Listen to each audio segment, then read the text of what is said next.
رافع بن خدیج سے روایت ہے، آپ نے فرمایا کہ ہم مغرب کی نماز نبی کریم صلی اللہ علیہ وسلم کے ساتھ پڑھ کر جب واپس ہوتے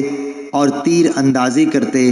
تو اتنا اجالا باقی رہتا تھا کہ ایک شخص اپنے تیر گرنے کی جگہ کو دیکھتا تھا۔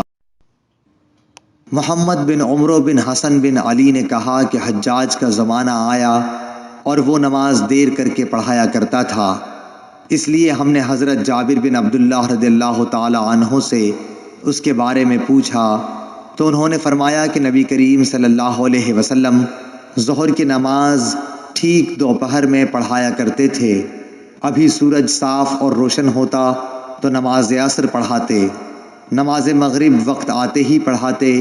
اور نماز عشاء کو کبھی جلدی پڑھاتے اور کبھی دیر سے۔ جب دیکھتے کہ لوگ جمع ہو گئے ہیں تو جلدی پڑھا دیتے، اور اگر لوگ جلدی جمع نہ ہوتے تو نماز میں دیر کرتے اور لوگوں کا انتظار کرتے۔ اور صبح کی نماز صحابہ رضی اللہ عنہم یا یہ کہا کہ نبی صلی اللہ علیہ وسلم اندھیرے میں پڑھتے تھے۔